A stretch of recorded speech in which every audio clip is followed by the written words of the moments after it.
میرے منہ کو دوسرے منظر کی طرف کر دیتا تھا۔ اس سواری کو چلانے والا جہانگیر علی بھی بہت دلچسپ آدمی تھا۔ چونکہ میں رات کے پچھلے پہر حیدرآباد میں وارد ہوا تھا، اس لیے پہلے تو آنکھیں مل مر کر دیکھنے کی کوشش کی۔ یہ قلی قطب شاہ جو ہے رات کے بالکل آخری پہر میں وہاں پہنچتے تو پہلے کوشش کرتے کہ میں کہاں ہوں دیکھنا چاہتے، تو پتہ چلتا کہ وہ موسیٰ ندی کے کنارے ہیں اور وہیں سے وہ گھوڑے پہ بیٹھ کے بھاگمتی سے ملنے جاتے تھے۔ تو یہ بتاتے ہیں کہ پہلے تو میں اپنے گھوڑے کا انتظار کرتا رہا، وہ نہیں آیا تو میں نے بھاگمتی کو پکارنا شروع کیا۔ بھاگمتی وہ نہیں آئی، البتہ جہانگیر علی آ گیا۔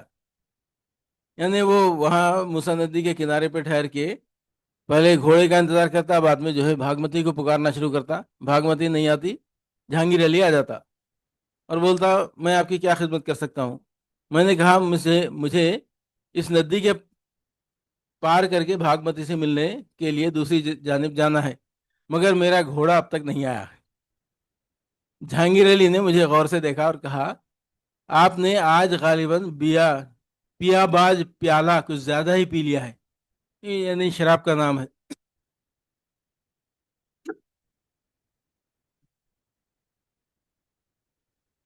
تبھی تو اپنے آپ کو قلی قطب شاہ سمجھ رہے ہیں۔ میں نے کہا میں ہوں ہی قلی قطب شاہ۔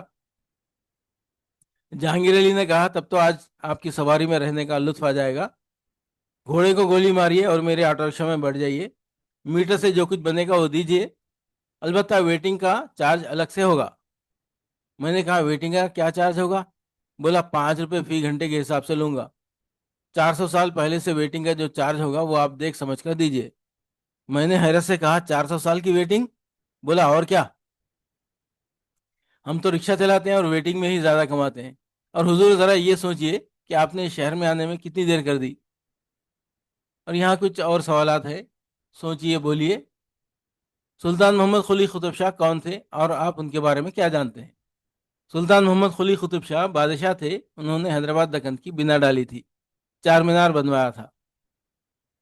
دوسرا سوال ہے سلطان محمد قلی قطب شاہ نے شہر حیدرآباد سے ایک دن میں واپس ہو جانا چاہا تھا، کیوں؟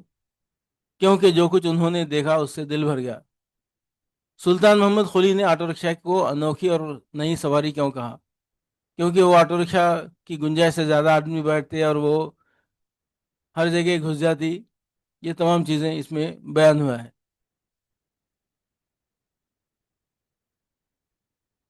یہاں میں نے ایک انوکھی اور نئی سواری بھی دیکھی جسے آٹو رکشا کہتے ہیں، اس میں صرف 3 آدمیوں کے بیٹھنے کی گنجائش ہوتی ہے، مگر اس میں بیٹھتے 4 آدمی ہیں۔ اس سواری کی خوبی یہ ہے کہ اس کے اگلے پہیے کو کہیں بھی داخل کرنے کی ذرا سا بھی گنجائش نظر آئے تو سالم سواری اس میں بیٹھی ہوئی سواریوں سمیت اس جگہ میں نکل جاتی۔ 400 سال میں شہر نے میرے بعد سائنس کے میدان میں جو ترقی کی ہے اس کی یہ سب سے عمدہ مثال ہے۔ میں نے اس سواری میں بیٹھ کر اپنے بسائے ہوئے شہر حیدرآباد کو دیکھنے کی کوشش کی، نتیجے میں شہر کو بالکل نہیں دیکھ پایا، کیونکہ جیسے ہی میں کسی کو دیکھنا شروع کرتا تھا تو آٹو رکشا مجھے اچانک اچھال کر میرے منہ کو دوسرے منظر کی طرف کر دیتا تھا۔ سلطان محمد قلی نے آٹو رکشا کے سفر کو کس طرح بیان کیا، تو کتنی مشکل ہوتی وہ بیان کیا ہو۔ اس کے بعد یہ کہتے ہیں کہ میں نے اس سے بحث کرنا مناسب نہیں سمجھا اور آٹو رکشا میں بیٹھ گیا۔ اس نئی سواری کا جائزہ لے کر میں نے کہا مگر تم اسے ندی میں کیسے لے جاؤ گے؟ بولا حضور آپ جسے بار بار ندی کہہ رہے ہیں، اب اس میں اب پانی نہیں رہتا، مچھر اور بھینسیں رہتی ہے۔ برسا برس گزر گئے اور میں اس ندی میں کبھی کبھی پانی کو بہتے ہوئے نہیں دیکھا۔ میں نے پوچھا پھر شہر کے لوگ اپنی پیاس کس طرح بجھاتے ہیں؟ جہانگیر علی بولا حضور اس کے لیے شہر میں ایک محکمہ آب رسانی موجود ہے، جس کا کام نلوں سے نہیں بلکہ اس شہر کے باسیوں کی آنکھوں کے ذریعے پانی سربراہ کرنا ہے۔ لوگ 2 2 3 3 دن انتظار کرتے ہیں تو اس شہر کے نلوں میں 4 5 خطرے نکل آتے ہیں، البتہ عوام کی آنکھوں کا پانی کبھی نہیں سوکھتا۔ یہ الگ بات ہے کہ شہر کے حکمرانوں کی آنکھوں کا پانی مر گیا ہے۔ جہانگیر علی کے اس بیان کو سن کر میں خوش تو بہت ہوا کہ میرے شہر کے لوگوں نے اتنی ترقی کر لی ہے کہ آب رسانی کے نظام کا تعلق نلوں سے نہیں بلکہ راست طور پر عوام کی آنکھوں سے جوڑ دیا ہے۔ سچ تو یہ ہے کہ اس ترقی کا حال سن کر میری آنکھوں سے بھی اچانک خوشی کے آنسو نکل آئے۔ جہانگیر علی جب ندی کو پار کرنے کے بجائے اپنی آٹو رکشا کو دوسری سمت لے جانے لگا تو میں نے کہا، تم ندی میں سے کیوں نہیں چلتے؟ بولا، سرکار اگرچہ یہ ندی بالکل نہیں بہتی، لیکن اس وقت رات کا پچھلا پہر ہے، یہ وقت مچھروں اور دیگر حشرات الارض کے آرام کرنے کا ہے، اس وقت رعایا کے آرام میں خلل ڈالنا آپ کو زیب نہیں دے گا۔ ویسے حکومت نے اس ندی کو عبور کرنے کے لیے اس کے اوپر 5-6 پل بھی بنا رکھے ہیں، لیکن ان پلوں کی تعمیر کچھ ایسی ہے اور ان پر جا بجا اتنے کھڑ موجود ہیں کہ ان پر سے گزرتے ہوئے آپ کو یوں محسوس ہوگا کہ جیسے آپ پل کے اوپر سے نہیں بلکہ خود ندی میں سے گزر رہے ہیں۔ اس لیے حکومت اب ان پلوں کو آسانی سے پار کرنے کے لیے ان پلوں کے اوپر بھی پل بنانے کا ارادہ رکھتی ہے۔ میں نے کہا، پل کو پار کرنے کے لیے پل؟ یہ احمقانہ بات ہے۔ جب یہ ندی بہتی ہی نہیں تو اس پر پل بنانے کی کیا ضرورت تھی؟ اور اگر وہ یہاں واقعی پل بنائے گئے تو پلوں کو پار کرنے کے لیے ان کے اوپر اب پھر پل بنانے کی ضرورت کیوں پیش آ رہی ہے؟ جہانگیر علی بولا، سرکار مجھے تو لگتا ہے اس شہر کے حکمرانوں کی سب سے بڑی ہابی پل بنانا ہے۔ تو یہ کہتے ہیں اگر پل بنانا ہی شوق تھا تو ندی کے اوپر اس پار سے اس پار تک پل بنانے کے بجائے ندی کے کنارے کنارے پل بناتے چلے آتے، سینکڑوں میل کے لمبے پل بن سکتے تھے۔ خیر چھوڑیے ان باتوں کو، یہ بتائیے کہ کہاں چلیں گے؟ میں نے کہا، جہانگیر علی تم بڑے معصوم آدمی ہو، میں نے شہر میں چار مینار اور اس کے آس پاس چند عمارتیں بنوائی تھیں، میں یہاں جانے کے علاوہ اور کہاں جا سکتا ہوں؟ کیا چار مینار اس جگہ سے بہت دور ہے؟ جہانگیر علی بولا، چونکہ رات کا پچھلا پہر ہے اس لیے ہم اس وقت 10 منٹ میں چار مینار پہنچ سکتے ہیں، البتہ دن میں یہاں سے چار مینار پہنچنے کے لیے 10 گھنٹے کا وقت لگتا ہے۔ میں نے کہا، جہانگیر علی تمہاری باتیں میری سمجھ میں نہیں آ رہی۔ وہ بولا، 400 سال بعد آنے کا یہی تو نقصان ہے، آپ دن میں شہر کی سیر کریں گے تو یہ باتیں خود بخود آپ کی سمجھ میں آ جائیں گی۔ اور ٹھیک 10 منٹ بعد سچ مچ چار مینار کے سامنے کھڑا تھا۔ کوئی نہیں جانتا کہ میں کتنے چاؤ سے اس عمارت کو تعمیر کروایا تھا۔ میں بڑی دیر تک چار مینار کے اطراف گھومتا رہا۔ برسوں بعد اس عمارت کو صحیح و سالم دیکھ کر میرے اندر وہ سکون اور اطمینان پیدا ہوا کہ میری آنکھیں نیند سے بوجھل ہونے لگی اور میں وہیں چار مینار کے گوشے میں سو گیا اور جہانگیر علی اپنی ویٹنگ کماتا رہا۔ اس کے بعد سوچئے، بولیے۔ پہلا سوال ہے، پلوں کے اوپر پھر پل بنانے کی ضرورت کیوں محسوس ہوئی؟ کیونکہ نیچے کے پل میں سارے گڈھے ہیں۔ دوسرا سوال ہے، سلطان محمد قلی قطب شاہ شہر حیدرآباد میں کون سی عمارتیں بنوائیں؟ تو جواب ہے چار مینار، مکہ مسجد، ہائی کورٹ۔ اس کے بعد جہانگیر علی نے ایسا کیوں کہا کہ شہر کے حکمرانوں کی بڑی ہابی پل بنانا ہے، پل پر پل بناتے جاتے ہیں اس لیے۔ چوتھا سوال ہے، جہانگیر علی کے مطابق موسیٰ ندی کے کنارے سے چار مینار تک پہنچنے کے لیے 10 گھنٹے کا وقت لگتا ہے، کیسے؟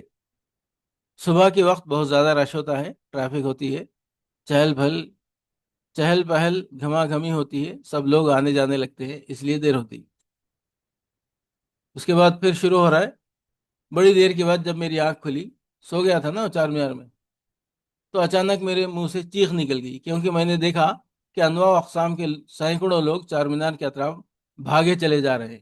میں نے گھبرا کر جہانگیر علی کو آواز دی تو وہ فوراً چلا آیا۔ میں نے کہا، جہانگیر علی یہ کون لوگ ہیں جو دیوانوں کی طرح میرے چار مینار کے اطراف بھاگے چلے جا رہے ہیں؟ جہانگیر علی بولا، حضور یہ لوگ نہیں، آپ کی دعا کی تاثیر ہیں۔ آپ نے 400 برس پہلے خدا سے دعا کی تھی کہ اس شہر میں لوگوں کو یوں بسانا جیسے سمندر میں مچھلیاں آباد رہتی ہیں۔ پہلے تو اللہ میاں ذرا کم ہی دعائیں قبول کرتے ہیں، مگر جب قبول کرتے ہیں تو فیملی پلاننگ کو بالکل خاطر میں نہیں لاتے۔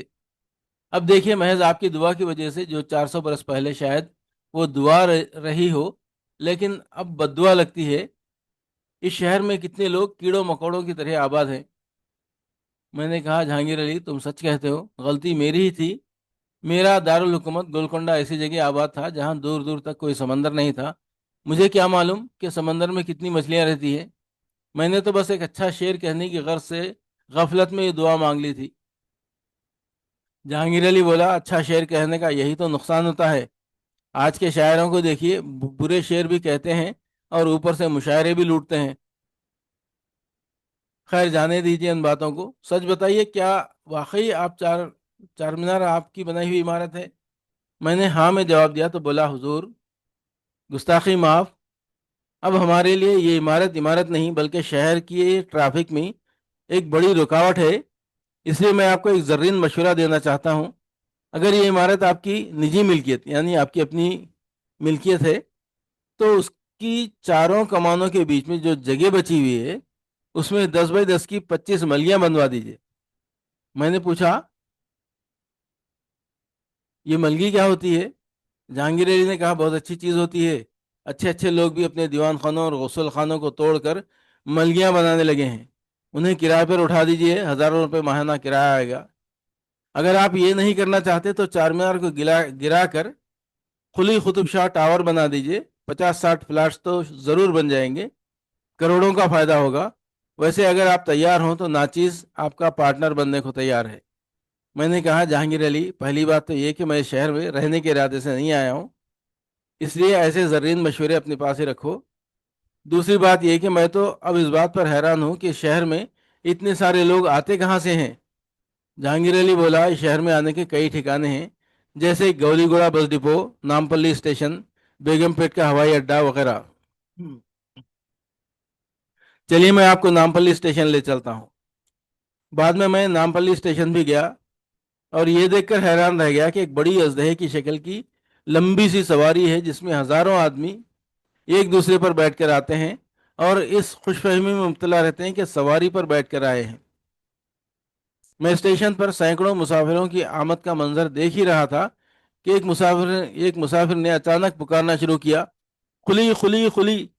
میں نے سمجھا کہ یہ ناہنجار مجھے پکار رہا ہے۔ جیسے ہی میں اس کے پاس گیا اس نے بھاری صندوق میرے سر پر رکھ دیا، پھر اس کے اوپر ایک اٹیچی کیس رکھ دیا، رکھنے کے بعد میرے ہاتھ میں ایک ہول ڈال اور دوسرے ہاتھ میں ایک باسکٹ تھما دی، پھر بولا، 10 روپے دوں گا؟ وہ تو اچھا ہوا کہ جہانگیر علی فوراً میری مدد کو آ گیا۔ میری سمجھ میں یہ ماجرا نہیں آیا۔ میں نے سمجھا کہ میرے کندھے ایک زمانے میں چونکہ بار حکومت کو اٹھانے میں بڑی مہارت رکھتے تھے، اس لیے یہ مسافر شاید میری طاقت کا امتحان لینا چاہتا ہے، یعنی حکومت کرنے کا جو بوجھ ہوتا ہے نا، وہ بوجھ کا امتحان لینا چاہ رہا شاید۔ بعد میں جہانگیر علی نے بتایا کہ پرانے زمانے کا خلی حکومت کا بوجھ اٹھاتا تھا، آج کا خلی سامان اٹھاتا ہے۔ میں نے پوچھا، تو پھر حکومت خود ایک ایسا بھاری بوجھ ہے جسے عوام اٹھاتے ہیں اور گرتے پڑتے چلتے رہتے ہیں؟ میرے سر پر مسافر نے زور سے صندوق رکھ دیا تھا کہ میرے سر میں درد ہونے لگا۔ اتنا حیدرآباد میرے لیے کافی ہو گیا تھا۔ اس شہر میں عجیب و غریب عمارتوں کے جنگل کو دیکھ کر مجھ پر وحشت طاری ہونے لگی۔ پھر یہاں سوالات ہیں، سوچئے بولیے۔ پہلا سوال ہے، سلطان محمد قلی قطب شاہ چار مینار کے اطراف عوام کو دیکھ کر کیوں گھبرا گئے؟ بہت زیادہ رش کو دیکھ کر۔ جہانگیر علی سلطان محمد قلی قطب شاہ کا پارٹنر کیوں بننا چاہتا تھا؟ تاکہ کمائی کر سکے۔ سلطان محمد قلی قطب شاہ نے شہر کو عجیب و غریب عمارتوں کا جنگل کیوں کہا؟ کیونکہ ہر طرف عمارتیں عمارتیں تھیں، عمارتوں کا جنگل لگا۔ پھر یہاں سے شروع ہوتا ہے کہانی۔ میں نے جہانگیر علی سے کہا کہ وہ اب مجھے گولکنڈہ لے چلے تاکہ جانے سے پہلے اپنے قلعے کا دیدار کر سکوں۔ جہانگیر علی بولا، سرکار جانے سے پہلے روندر بھارتی تھیٹر ضرور چلیے۔ میں نے پوچھا، یہ کیا ہے؟ یہ اس شہر کی ایسی جگہ ہے جہاں تہذیبی پروگراموں کے ذریعے طوفان بدتمیزی مچایا جاتا ہے۔ آج یہاں ایک مشاعرہ ہو رہا ہے، آپ تو خود شاعر رہ چکے ہیں، آپ بھی چلیے۔ میں نے کہا، جہانگیر علی، تمہیں شاید پتہ نہیں کہ ہم اردو کے پہلے صاحب دیوان شاعر رہ چکے ہیں اور اس شہر کے بانی بھی، لہٰذا وہاں ایک عام شاعر کی طرح جانا ہمارے شاہانہ اور شاعرانہ مزاج کے خلاف ہوگا۔ جہانگیر علی بولا، سرکار یہاں کا عام شاعر بھی خاص شاعر ہی ہوتا ہے، خاص خاص موقعوں پر عام شاعر کو بڑی مشکل سے تلاش کر کے بلایا جاتا ہے۔ یہاں ایک شاعر دوسرے کے مصرے تو ضرور اٹھاتے ہیں لیکن ساتھ میں ایک دوسرے کی ٹانگیں بھی کھینچتے جاتے ہیں، جس کی وجہ سے خود اکثر شاعر بے وزن ہو جاتے ہیں۔ میں نے کہا تھا پھر میں اس مشاعرے میں مہمان خصوصی کی حیثیت سے چلنا پسند کروں گا۔ وہ بولا حضور آپ تو ماشاءاللہ پڑھے لکھے آدمی ہیں، مہمان خصوصی کس طرح بن سکتے ہیں؟ یوں بھی اس شہر میں دو چار ہی افراد ایسے ہیں جن کو چھوڑ کر باقی کسی اور کا مہمان خصوصی بننا قانوناً ممنوع ہے۔ یہاں مہمان خصوصی بننے کا اعزاز ٹھیکے پر اٹھایا جاتا ہے۔ جس طرح ہر علاقے کا مجسٹریٹ الگ ہوتا ہے، اسی طرح یہاں ہر علاقے کا مہمان خصوصی بھی الگ ہوتا ہے۔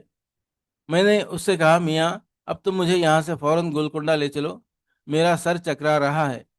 جہانگیر علی اس بات کے لیے بادل ناخواستہ راضی ہو گیا، ورنہ وہ مشاعرے میں شرکت پر مصر تھا۔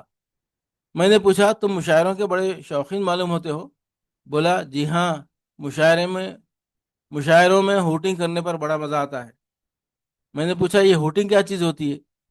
بولا شاعری سے کہیں زیادہ بے ساختہ بامانی اور منفرد چیز ہوتی ہے، اسی لیے تو کچھ لوگ اب شاعری کو چھوڑ کر ہوٹنگ میں طبع آزمائی کرنے لگے ہیں، یعنی شاعری چھوڑ کر ہوٹنگ کرنے لگے۔ جہانگیر علی کا آٹو رکشہ جب گولکنڈہ کی طرف چل پڑا تو مجھ پر وحشت کا دورہ سا پڑنے لگا کہ کہیں میں دوبارہ مر نہ جاؤں۔ یوں بھی میں اس دنیا میں اپنے دو دو مقبرے نہیں چھوڑنا چاہتا تھا۔ تاریخ دانوں کے لیے خواہ مخواہ مشکلات پیدا کرنے کا کیا فائدہ؟ آدمی جب تک زندہ رہتا ہے اپنے رہنے کے لیے کئی مکانات بنوا سکتا ہے، لیکن مرنے کے بعد مقبرہ تو شاید ایک ہی بنتا ہے۔ گولکنڈے کا قلعہ آیا تو پہلے میں بہت خوش ہوا، لیکن جب اندر داخل ہوا تو اس کی ویرانی دیکھ کر میرا رواں رواں لرز اٹھا۔ جہانگیر علی نے میری پریشانی کو کسی اور بات پر محمول کیا اور کرائے کا مطالبہ کرنے لگا۔ میں نے اس سے کہا کہ وہ آٹو رکشہ کو چھوڑ کر میرے ساتھ بالا حصار تک چلے۔ یوں بھی میرے پاس کرایہ ادا کرنے کے لیے پیسے نہیں تھے، لیکن بالا حصار پہنچ کر میں نے جہانگیر علی سے ایک محراب کی طرف اشارہ کیا۔ وہ اس محراب کے اوپر والے پتھر کو ہٹائے۔ پتھر کا ہٹنا تھا کہ اس میں سے اشرفیوں کی ایک تھیلی نکل آئی۔ میری حکومت کے زمانے میں چونکہ بینکوں وغیرہ کا انتظام نہیں تھا، اس لیے بادشاہ اور عمرہ ایسے ہی لاکروں میں اپنے خزانے کو محفوظ رکھتے تھے۔ اب جہانگیر علی کو یقین ہو گیا کہ میں سچ مچ کا قلی قطب شاہ ہوں، تو وہ میرے قدموں پر گر پڑا، کہنے لگا عالم پناہ، میں اپنی گستاخی کے لیے معافی کا طلبگار ہوں۔ اب آپ میرے ساتھ شہر میں واپس چلیے، نہ تو میٹر سے کرایہ لوں گا نہ ویٹنگ چارج کروں گا۔ چار مینار کو گولی ماریے، میری جھونپڑی آپ کے لیے حاضر ہے۔ میں نے کہا جہانگیر علی، میں تمہارے جذبات کی قدر کرتا ہوں، لیکن اب بالا حصار تک آ گیا ہوں تو اتنی بلندی سے پھر اس شہر کی پستی کی طرف نہیں جانا چاہتا۔ یوں بھی بالا حصار سے اوپر کی دنیا بہت قریب ہے۔ خدا حافظ۔ جہانگیر علی نے کہا ذل الہی، آپ کی دعا میں بڑی تاثیر ہے، جاتے جاتے ہم حیدرآبادیوں کے لیے کوئی نئی دعا تو کرتے جائیے۔ میں نے کہا جہانگیر علی، میں خدا سے دعا کرتا ہوں کہ وہ اس شہر میں رہنے والوں کے اندر صبر جمیل کا مادہ پیدا کرے، کیونکہ اس چیز کے بغیر اب شہر کے باسیوں کا زندہ رہنا مشکل نظر آ رہا ہے۔ پھر بڑی دیر تک، خاصی دور تک بیچارے جہانگیر علی کی آواز میرے کانوں میں آتی رہی، آمین ثم آمین، آمین ثم آمین۔ سوچئے، بولیے۔ پہلا سوال ہے صاحب دیوان شاعر سے کیا مراد ہے؟ جواب ہے صاحب دیوان شاعر سے مراد وہ شاعر ہوتا ہے جس کا مکمل مجموعہ کلام دیوان مرتب اور محفوظ ہو، یعنی اس کی شاعری کو ایک باقاعدہ کتاب کی صورت میں جمع کیا گیا ہو۔ وضاحت: دیوان ایک ایسی کتاب یا مجموعہ ہوتا ہے جس میں کسی شاعر کی غزلیں، نظمیں، قصائد وغیرہ شامل ہوں۔ صاحب دیوان کا مطلب یہ ہے کہ اس شاعر کی شاعری اتنی زیادہ اور باقاعدہ ہے کہ اسے ایک دیوان کی صورت میں مرتب کیا جا سکتا ہے یا کیا جا چکا ہے۔ مثال: میر تقی میر، غالب، اقبال وغیرہ کو صاحب دیوان شاعر کہا جاتا ہے کیونکہ ان کے دیوان مشہور اور محفوظ ہیں۔ جہانگیر علی کے مطابق سلطان محمد قلی قطب شاہ مشاعرے کے مہمان خصوصی نہیں بن سکتے تھے، کیوں؟ جواب ہے مہمان خصوصی بننے کا اعزاز ٹھیکے پر اٹھایا جاتا ہے۔ جس طرح ہر علاقے کا مجسٹریٹ الگ ہوتا ہے، اسی طرح ہر علاقے کا مہمان خصوصی بھی الگ ہوتا ہے۔ تیسرا سوال ہے جہانگیر علی نے ایسا کیوں کہا کہ کچھ لوگ اب شاعری کو چھوڑ کر ہوٹنگ میں طبع آزمائی کرنے لگے ہیں؟ ہوٹنگ یعنی شاعر کا مذاق اڑانا۔ اب ایسے لوگ ناپید ہوتے جا رہے ہیں جو کہ شاعری کو سمجھتے تھے اور شاعروں کی عزت کرتے تھے۔ اب تو لوگ ہوتے ہیں ایسے ہوتے ہی ایسے ہیں کہ ان کو لوگوں کا مذاق اڑانا ہی اچھا لگتا ہے۔ چوتھا سوال ہے، قلعہ گولکنڈہ کا دیکھ کر محمد قلی قطب شاہ کا رواں رواں کیوں لرز اٹھا؟ اس کا جواب ہے قلعے کی ویرانی دیکھ کر۔ پانچواں سوال ہے، سلطان محمد قلی قطب شاہ نے جہانگیر علی کے جذبات کی قدر کیوں کی؟ جواب ہے، جہانگیر علی نے قلی قطب شاہ کے ساتھ انتہائی ادب و احترام سے بات کی اور احترام سے پیش آیا۔ اس کے بعد ہے، سلطان محمد قلی قطب شاہ حیدرآباد کے 400 سالہ جشن میں کیوں شریک ہونا چاہتے تھے؟ جواب ہے، سلطان محمد قلی قطب شاہ حیدرآباد کے 400 سالہ جشن میں اس لیے شریک ہونا چاہتے تھے کہ دیکھیں ان 400 سالوں میں حیدرآباد کس طرح ترقی کیا ہے۔ دوسرا ہے، مصنف نے اس سبق میں حیدرآباد کی تہذیب کو کس طرح بیان کیا؟ جواب، حیدرآباد کی آبادی بہت بڑھ گئی ہے، لوگ اس کی وجہ سے مختلف مشکلوں کا شکار ہیں، جیسے پینے کا پانی کا حصول مشکل ہے، سڑکیں کھڑوں سے بھری ہوئی ہیں وغیرہ۔ جہانگیر علی محمد قلی قطب شاہ کی شخصیت سے کب اور کیسے واقف ہوا؟ جواب ہے، بالا حصار پہنچ کر جب قلی قطب شاہ نے محراب سے اشرفیوں کی تھیلی نکال کر دی تو جہانگیر علی قلی قطب شاہ کی شخصیت سے واقف ہوا۔ مشتبہ حسین کی مضمون نگاری کے بارے میں اپنے خیالات کا اظہار کیجیے۔ جواب ہے، مشتبہ حسین اپنے مضمون میں نہایت لطافت، دلچسپ و پرمزاح انداز بیان اختیار کرتے ہیں، اس لیے قاری یا سننے والے ان کے مضامین پڑھ کر یا سن کر محظوظ ہی ہوتے ہیں، نہ کہ بیزار۔ جہانگیر علی سلطان محمد قلی قطب شاہ سے ویٹنگ چارج وصول کرنا چاہا، اس بات کی تائید یا مخالفت کرتے ہوئے اپنے خیالات کا اظہار کیجیے۔ جواب ہے، ویٹنگ چارج کے نام پر بہت زیادہ کرایہ وصول کرنا ایک غلط رویہ ہے، جو معقول چارج بنتا ہو اتنا ہی لینا مناسب ہے۔ ذیل کے پیراگراف کو پڑھ کر سوالوں کے جواب دیجیے۔ ایک چھوٹا سا پیراگراف ہے، مرزا بودم بیگ سارے محلے میں چچا گھوم پھر کے نام سے مشہور تھے۔ ان کا یہ لقب ان کی یہ خصوصیت کی طرف اشارہ کرتا تھا کہ وہ ہر بات کو اتنا گھما پھرا کر کہتے تھے کہ سننے والوں کا سر چکرا جاتا تھا۔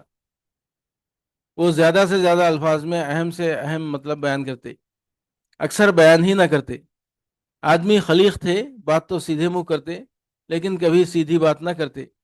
مثلا اگر کسی شامت کے مارے نے پوچھ لیا کہ آج کون سا دن ہے، تو وہ یوں جواب دیتے، دیکھیے پرسوں تو اتوار تھا، اب پرسوں سے 7 دن بعد پھر اتوار آئے گا، اس حساب سے 2 دن بعد جمعرات ہوگی، کل پیر تھا، اس وجہ سے آج تو منگل ہونا چاہیے۔ لیکن بہتر یہی کہ آپ کوئی جنتری دیکھ لیں۔ اس کے بعد اگر سوال پوچھنے والا بھاگنا کھڑا ہوتا تو یا چکرا کے گرنا پڑتا تو کیا کرتا؟ چچا گھوم پھر کی گفتگو کے وقت کچھ ایسا محسوس ہوتا ہے جیسے وہ اپنے الفاظ کی لاٹھی بے تحاشا چلاتے ہوئے اپنے مطلب کا پیچھا کر رہے ہوں، اور مطلب کسی گدھے کی طرح ادھر ادھر بھاگ رہا ہو۔ لوگ چچا گھوم پھر سے بات کرتے گھبراتے۔ آخر میں تو یہ نوبت آ گئی تھی کہ دور سے ان کی صورت دیکھتے ہی وہ ادھر ادھر ہو جاتے یا اپنے گھروں میں گھس کر دروازے بند کر لیتے تھے۔ سوال ہے، مرزا بودم بیگ چچا گھوم پھر کے نام سے کیوں مشہور تھے؟ مرزا بودم بیگ چچا کا یہ لقب گھوم پھر ان کی یہ خصوصیت کی طرف اشارہ کرتا تھا کہ وہ ہر بات کو اتنا گھما پھرا کر کہتے تھے کہ سننے والوں کا سر چکرا جاتا۔ وہ زیادہ سے زیادہ الفاظ میں اہم سے اہم مطلب بیان کرتے، اکثر بیان ہی نہ کرتے۔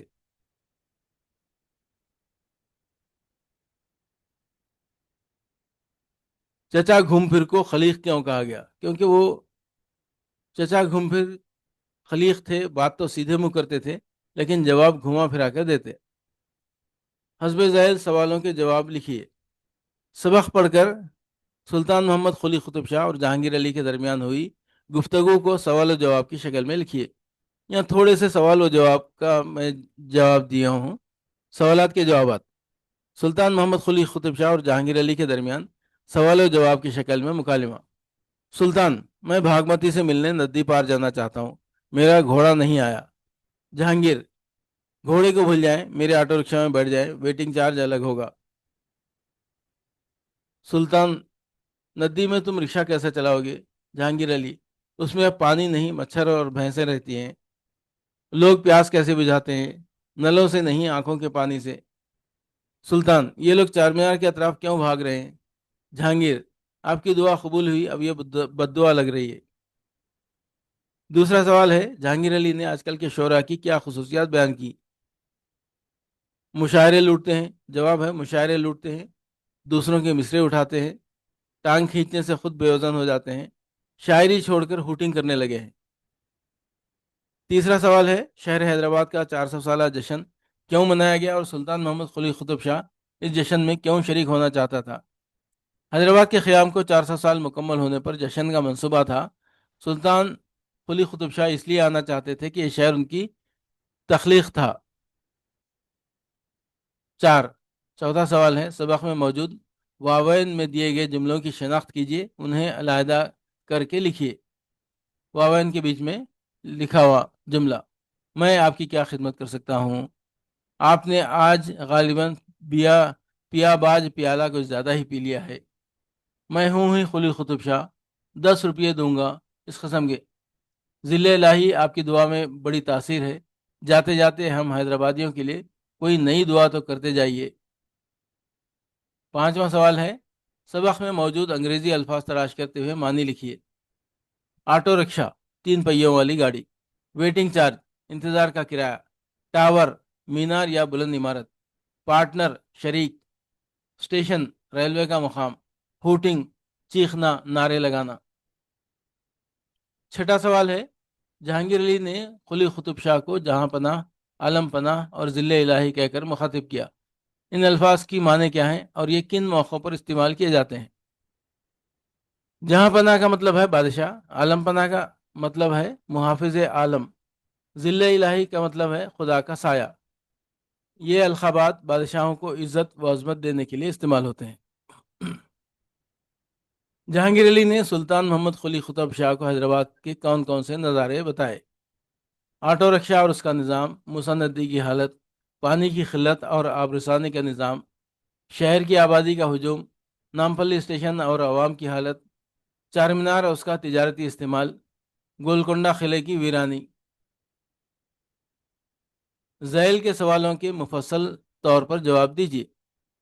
پہلا سوال ہے: سلطان محمد قلی قطب شاہ کو اردو کا پہلا صاحب دیوان شاعر کیوں کہا جاتا ہے؟ اوپر بھی میں جواب دے کے آیا ہوں، کیونکہ وہ پہلے شاعر تھے جنہوں نے اردو میں باقاعدہ دیوان ترتیب دیا۔ ان کی شاعری میں مقامی الفاظ، عوامی رنگ اور عشق و روحانیت کا امتزاج پایا جاتا ہے۔ صاحب دیوان شاعر سے مراد وہ شاعر ہوتا ہے جس کا مکمل مجموعہ کلام، دیوان مرتب اور محفوظ ہو، یعنی اس کی شاعری کو ایک باقاعدہ کتاب کی صورت میں جمع کیا گیا ہو۔ وضاحت: دیوان ایک ایسی کتاب یا مجموعہ ہوتا ہے جس میں کسی شاعر کی غزلیں، نظمیں، قصائد وغیرہ شامل ہوں۔ صاحب دیوان کا مطلب ہے اس شاعر کی شاعری اتنی زیادہ اور باقاعدہ ہے کہ اسے ایک دیوان کی صورت میں مرتب کیا جا سکتا ہے یا کیا جا چکا ہے۔ مثال: میر تقی میر، غالب، اقبال وغیرہ کو صاحب دیوان شاعر کہا جاتا ہے کیونکہ ان کے دیوان مشہور اور محفوظ ہیں۔ سلطان محمد قلی قطب شاہ قلعہ گولکنڈے کا دیدار کیوں کرنا چاہتا تھا اور جب وہ قلعے کے اندر پہنچا تو پریشان کیوں ہوا؟ سلطان قلعے کی یاد تازہ کرنے آئے تھے لیکن اندر داخل ہو کر اس کی ویرانی اور خستہ حالی دیکھ کر پریشان ہو گئے۔ تیسرا سوال ہے: اکثر و بیشتر لوگ سیر و تفریح کے لیے قلعہ گولکنڈہ آتے ہیں، اگر آپ بھی سیر و تفریح کے لیے کسی مقام پر گئے ہوں تو اس کے بارے میں لکھیے۔ جواب ہے: میں نے حال ہی میں چومحلہ پیلس کی سیر کی، وہاں کی قدیم دیواریں، بلند و بالا مینار اور خوبصورت باغات مجھے ماضی کے سیر کراتے رہے، ایسا لگا جیسے تاریخ میرے سامنے زندہ ہو گئی ہو۔ تخلیقی توصیفی انداز میں لکھیے۔ اگر سلطان محمد قلی قطب شاہ کی ملاقات آپ سے ہوتی تو آپ ان سے کیا گفتگو کرتے؟ لکھیے۔ آپ اپنے طور پہ لکھ سکتے ہیں، جیسے میں یہاں پر لکھا ہوں۔ میں کہتا: جہاں پناہ آپ کا شہر آج بھی زندہ ہے، بس بہت زیادہ آبادی ہو گئی ہے، اگر ممکن ہو تو ایک اور دعا مانگ لیجئے، پانی کے لیے نہیں، عوامی شعور کے لیے۔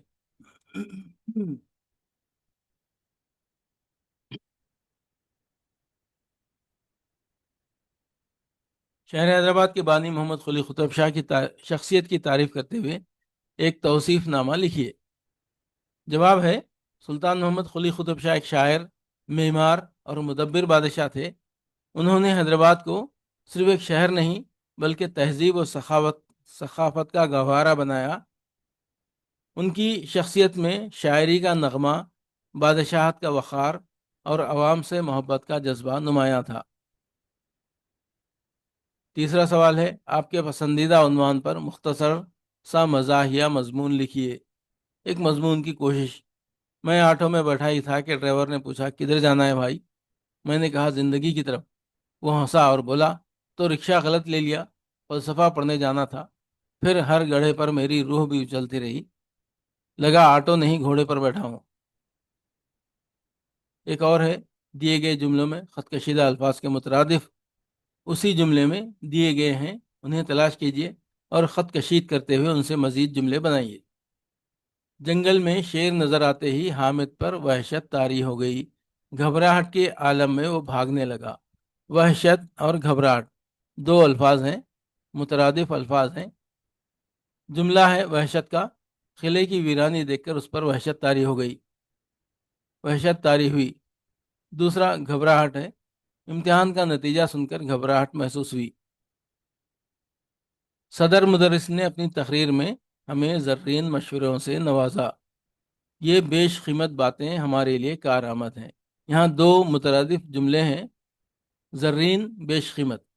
زرین کے لیے جملہ ہے، استاد کی زرین نصیحتیں ہمیشہ یاد رہیں گی۔ بیش قیمت کے لیے جملہ ہے، بزرگوں کی باتیں بیش قیمت خزانہ ہے۔ ایک اور ہے، گاڑی چلاتے وقت سیل فون پر بات کرنا ممنوع ہے، خلاف قانون عمل کرنے پر سزا ہوتی ہے۔ یہاں دو مترادف الفاظ ہیں، ممنوع اور خلاف قانون۔ ممنوع کا جملہ ہے، اسکول میں موبائل استعمال کرنے ممنوع ہے۔ خلاف قانون، رشوت لینا خلاف قانون عمل ہے۔ ایک اور جملہ ہے، آج کل ہر کوئی شاہانہ ٹھاٹھ سے زندگی گزارنا چاہتا ہے، جبکہ اس طرح کی پرتعیش زندگی گزارنا اسراف میں داخل ہے۔ اسراف یعنی فضول خرچی۔ تو یہاں دو مترادف جملے ہیں، شاہانہ اور پرتعیش، دونوں بھی ایک دوسرے کے ہم معنی ہیں، سمجھو۔ شاہانہ کا جملہ ہے، بادشاہ کی شاہانہ زندگی سب کو حیران کر دیتی ہے۔ دوسرا ہے پرتعیش، وہ پرتعیش گاڑی میں سیر کو نکلا۔ بچوں کی باتوں کو نادانی پر محمول کیا جاتا ہے، حالانکہ ایسا گمان کرنا غلط بھی ہو سکتا ہے۔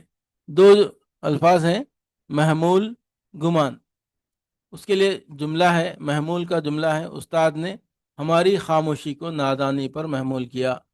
گمان کے لیے جملہ ہے، مجھے گمان ہے کہ وہ آج نہیں آئے گا۔ حروف شمسی قواعد: تا، سا، دال، زال، را، زا، سین، شین، صاد، ضاد، تا، زا، لام، نون۔ جب کسی لفظ پر الف لام لگایا جائے اور وہ الف لام نہیں پڑھا جائے تو حروف شمسی کہلاتا ہے۔ جیسے عبد الصمد، اس کا تلفظ اس طرح ادا کیا جائے گا جیسے عبد الصمد، اور لام کی آواز ساکت ہوگی، الف لام جو ہے نہیں پڑھا جائے گا۔ حروف خمری ہیں، الف با، جیم ہا خا، عین غین، پے خاف، کاف میم واو ہا یا۔ جب کسی لفظ پر الف لام لگایا جائے اور وہ الف لام پڑھا جائے تو حروف خمری کہلاتے ہیں۔ جیسے عبد الجلیل، اس کا تلفظ اس طرح کیا جاتا ہے، عبد الجلیل۔ مشق: ان الفاظ میں حروف شمسی اور حروف خمری کی نشاندہی کیجیے۔ دبیر الملک، صلاۃ التسبیح، لیلۃ القدر، یوم الجمعہ، فضل الرحمن، معین الدین، ملک الشعراء، مکۃ المکرمہ۔ حروف شمسی: صلاۃ التسبیح میں الف لام نہیں پڑھا جاتا۔ لیلۃ القدر، یوم الجمعہ، یہ خمری ہیں۔ حروف خمری: فضل الرحمن، معین الدین، ملک الشعراء، مکۃ المکرمہ۔